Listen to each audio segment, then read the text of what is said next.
मैं डॉक्टर सतीश कुमार सिंह अपने चैनल अपनी हिंदी अपने लोग पर आप सभी का स्वागत करता हूं। आज हम लोग एक नए विषय जो हिंदी गद्य की नई विधाएं हैं, उन विधाओं में एक महत्वपूर्ण विधा इंटरव्यू, जिसे साक्षात्कार कहते हैं या ऐसे कहो साक्षात्कार, जिसे इंग्लिश में इंटरव्यू कहते हैं, का अध्ययन करेंगे।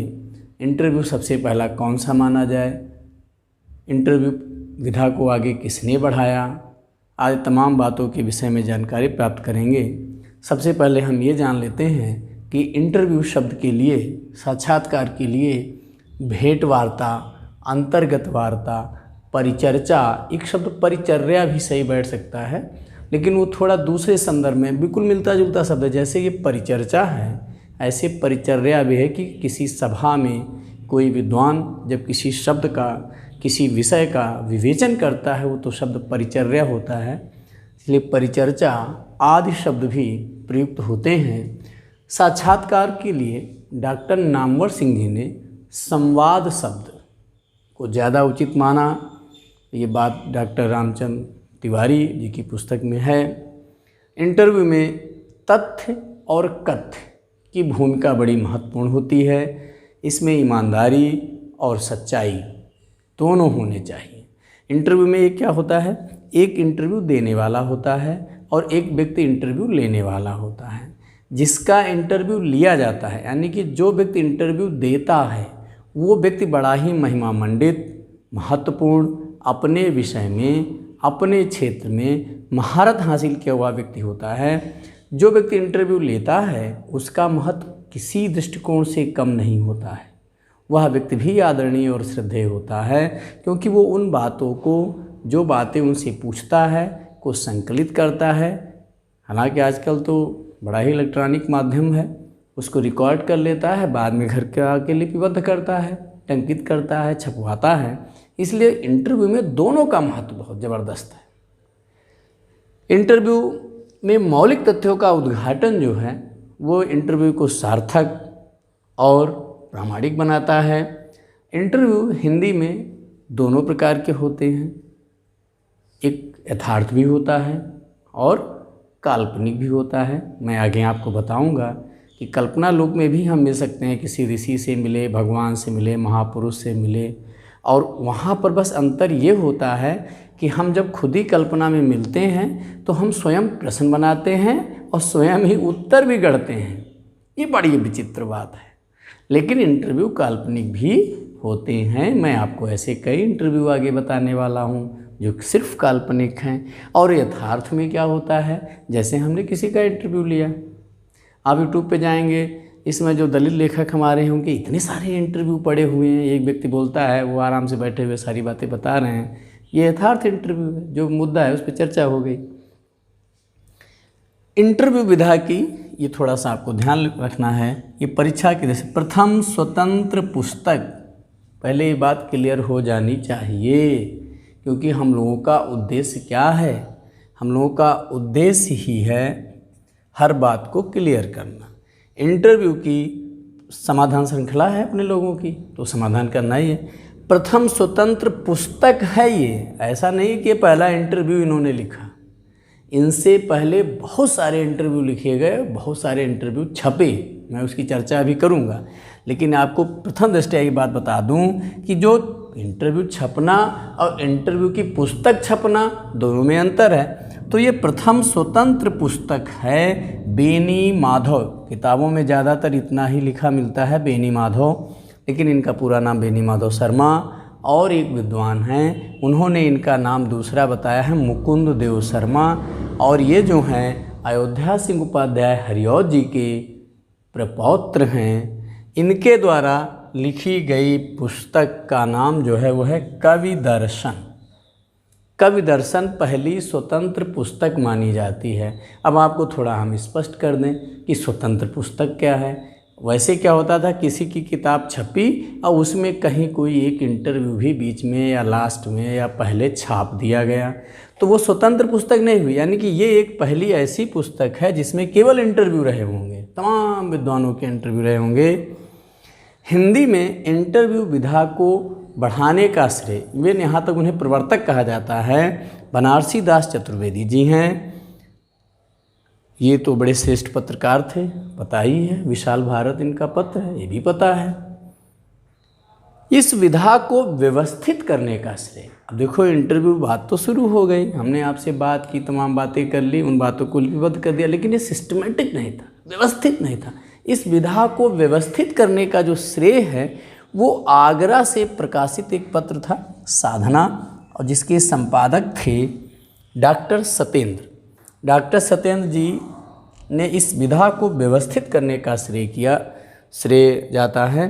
अब आप कहेंगे व्यवस्थित करना क्या है? इंटरव्यू तो व्यवस्थित करने का मतलब ये है, एक पद्धति बनाई, एक क्वेश्चनर तैयार किया, प्रश्नावली तैयार की, जैसे आपका जन्म कब हुआ, उसका संवत या सन में, आप कहाँ के रहने वाले हैं, आपने कौन सी शिक्षा ग्रहण की, इस तरीके से उन्होंने एक प्रश्नावली, ये जो प्रश्नावली बनाने का श्रेय है ये आपको जान लेना चाहिए, ये डॉक्टर सत्येंद्र जी को है। इससे पहले जो भी इंटरव्यू छपे इस पद्धति पर नहीं छपे। आपके अंदर ये विचार कैसे आया, इस तरीके के प्रश्न बनाते थे वे। भेंटकर्ताओं की प्रश्नावली का प्रारूप दिया। अब हम आप लोग पढ़ेंगे कि इंटरव्यू शुरू कहाँ से हुए। एक सूचना आपको दे दें, यदि आप टीजीटी, पीजीटी या किसी ऐसी परीक्षा की तैयारी कर रहे हैं जिसमें हिंदी विषय से संबंधित प्रश्न पूछे जाते हैं, आप हमारे टेलीग्राम समूह, टेलीग्राम ग्रुप पे जुड़ सकते हैं, जिसका लिंक मैंने डिस्क्रिप्शन बॉक्स में दे रखा है। हम लोग चर्चा कर रहे हैं साक्षात्कार की। साक्षात्कार का जो विकास है वो भारतीय युग में बहुत हल्का, यानी कि शुरुआती दौर था, मिलता है। भारतीय युग में भारतेंदु मंडल के लेखक राधाचरण गोस्वामी ने भारतेंदु हरिश्चंद्र जी का साक्षात्कार लिया और उनसे साहित्यिक प्रश्न पूछे। बाद में उसको उन्होंने लिपिबद्ध करके प्रकाशित भी कराया था। भारतेंदु युग के बाद द्विवेदी युग में सबसे पहले पंडित चंद्र शर्मा गुलेरी, उनका नाम कौन नहीं जानता है, 3 कहानियों के दम पे जिन्होंने अपने आप को स्थापित किया। प्रख्यात संगीतकार विष्णु दिगंबर पुलस्कर, उनका साक्षात्कार लिया, उनसे प्रश्न पूछे और उसको कहाँ, समालोचना पत्रिका में संगीत की धुन शीर्षक से प्रकाशित कराया। अब आपको ये ध्यान में रखना है कि संगीत की ध्वनि किसके साक्षात्कार हैं इसमें? विष्णु दिगंबर पुलस्कर के। किसने लिया साक्षात्कार? चंद्र शर्मा गुलेरी ने। समालोचना पत्रिका पर हम लोग काफ़ी चर्चा कर चुके हैं। बनारसी दास चतुर्वेदी, मैं अभी इसके पहले बता भी चुका हूँ कि हिंदी साहित्य में बनारसी दास चतुर्वेदी जी का बहुत योगदान कई विधाओं में, क्योंकि इनका जो पत्र था विशाल भारत, उसी तरह साक्षात्कार को भी बढ़ाने में इनका बड़ा योगदान है।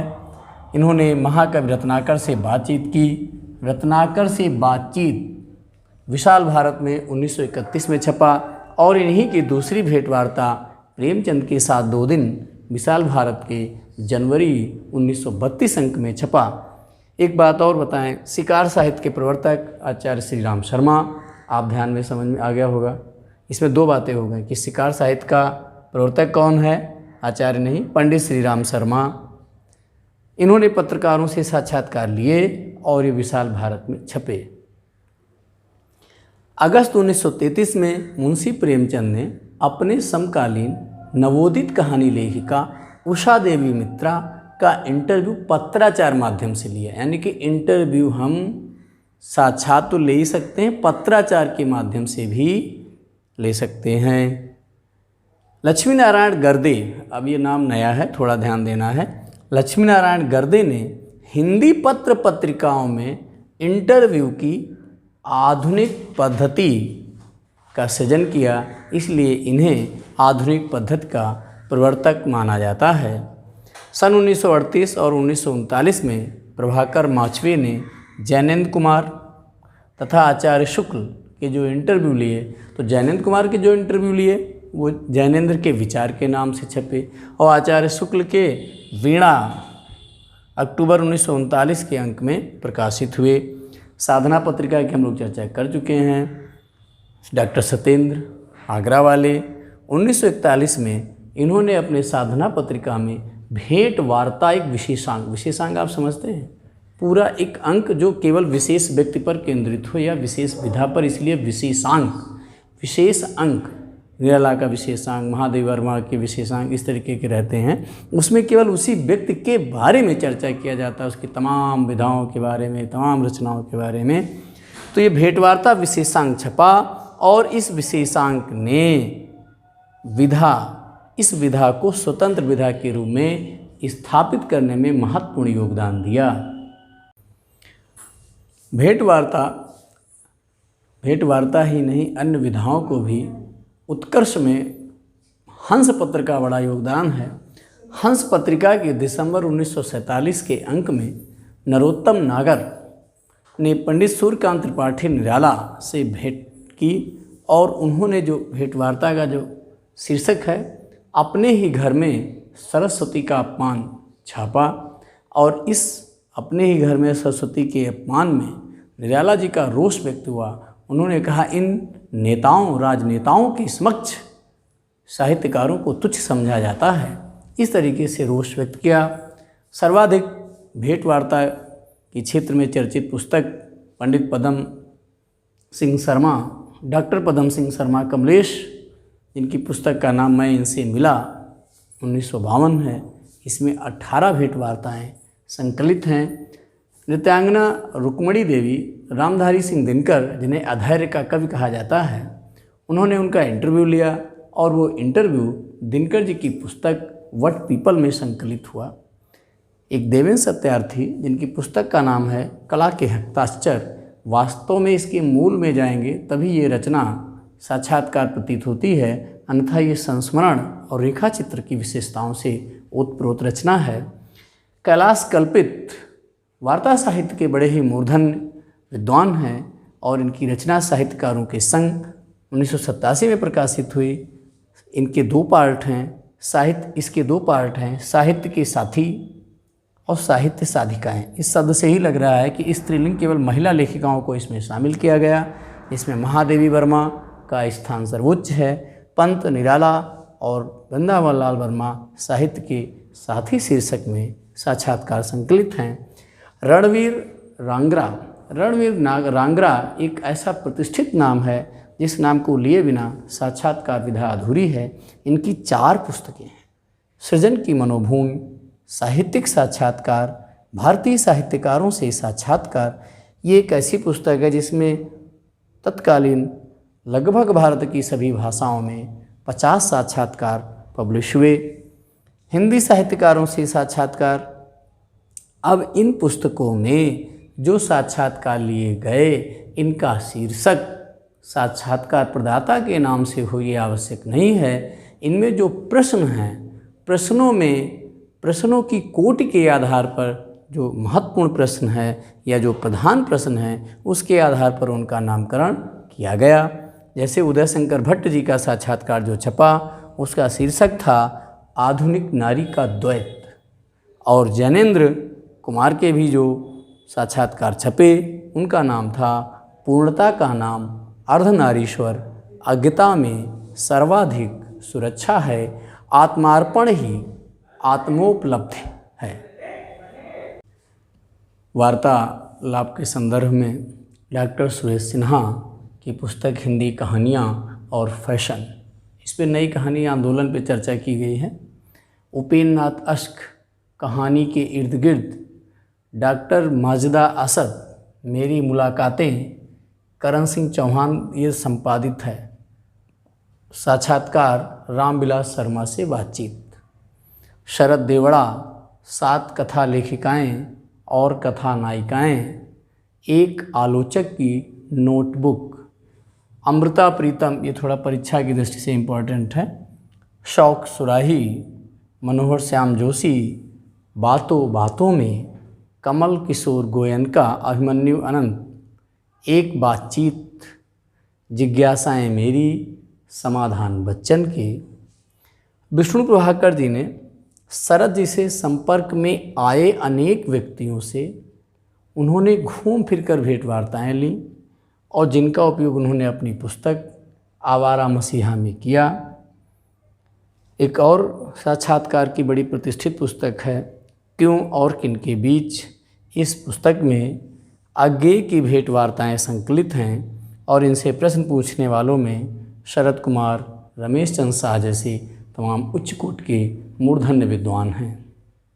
आज की समाधान श्रृंखला में हम लोगों ने हिंदी गद्य की नवीन विधाओं में नवीनतम रूप, नवीनतम विधा साक्षात्कार के संदर्भ में जानकारी प्राप्त की। कल हम नेक्स्ट पार्ट में तमाम साक्षात्कार जो लिए गए उनके बारे में चर्चा करेंगे। तब तक के लिए जय हिंदी, जय भारत।